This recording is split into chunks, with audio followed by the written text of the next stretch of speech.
Unites.com, redefining Bollywood.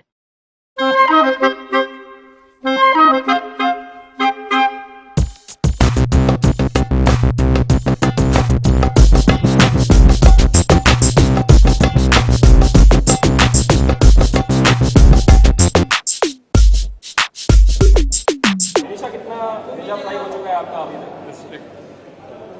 In fact इस film के दौरान मेरा भेजा बिल्कुल फ्राई नहीं हुआ है क्योंकि बहुत ही मज़ाकेदार फिल्म रही है। और जब आप इतने सारे कॉमेडियंस के साथ काम करते हो तो एक कॉमिक एक्टर का एक कैरेक्टर है कि वो हमेशा ऑन रहते हैं, तो वो हमेशा आपको हंसाते रहते हैं, लुभाते रहते हैं। जिस चीज़ ने मुझे एक्चुअली भेजा फ्राई किया है वो है ये मौसम, जिसकी गर्मी की वजह से दिमाग नहीं चलता और कुछ नहीं चलता। That's the only thing that's भेजा फ्राई मी टू नाउ। आपने एक वर्ड यूज़ किया मजाकेदार, या ये कुछ नया इजाद किया है या नहीं, देखिए ये फिल्म एक कॉमेडी फिल्म है तो जाहिर है कि इसमें बहुत हंसी मजाक है, बहुत सारे सिचुएशंस हैं जहाँ पे किरदार उलट पुलट के स्थिति में पड़ते हैं।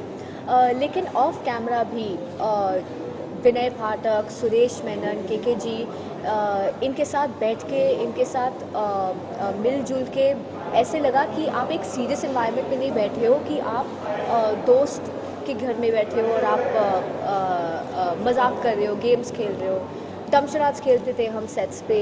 तो ये एनवायरनमेंट रहा है जहाँ पे 3 हफ्ते जब आप एक साथ गुजारते हो घर से दूर, आपको घर की याद नहीं आती क्योंकि आप काम में उलझे रहते हो।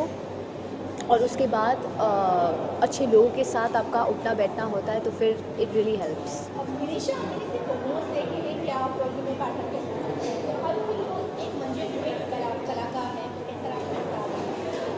मुझे अभिनेत्री के तौर पे मंजे हुए कलाकार के साथ काम करना बहुत मुश्किल लगता है और बहुत अच्छा भी लगता है, इन अ सेंस कि मैं उनसे बहुत सीख पाती हूँ। मैं कोई एक्टिंग स्कूल नहीं गई हूँ, मैंने कोई बड़े सारे कोर्सेज नहीं किए हैं नेशनलाइज्ड इंस्टीट्यूट से। तो my learning process happens when I work.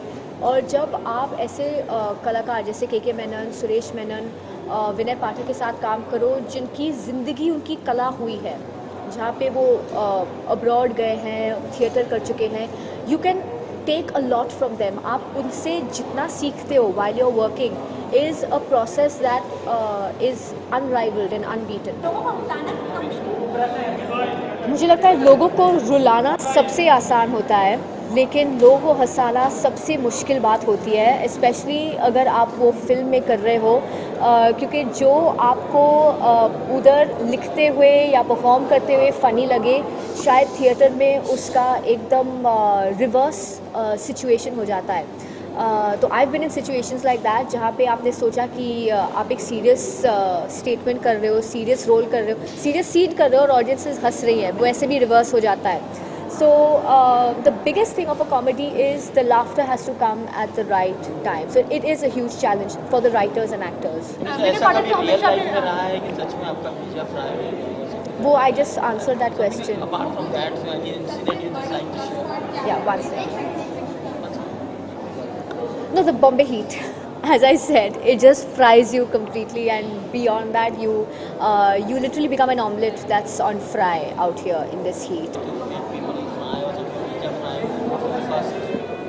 In the character yes, उनका किरदार जो है, लेकिन वो बहुत इनोसेंटली करते हैं। ये नहीं कि ये किरदार को कुछ अपने दिल में नेगेटिविटी है दूसरे लोगों के लिए। The beauty of Vinay Pathak's character is that वो इतने इनोसेंट है, इतने नाइव है कि वो बिना पर्पसली नहीं करते हैं, वो बातों बातों में उनके इनोसेंस में हो जाता है। और लोग जो उसके आजू बाजू जो ओवर स्मार्ट है, जो चालू हैं, वो एकदम इतने सिंपल सरल इंसान के लॉजिक के साथ भेजा fry. Thank you for watching. Click on the subscribe button and stay tuned.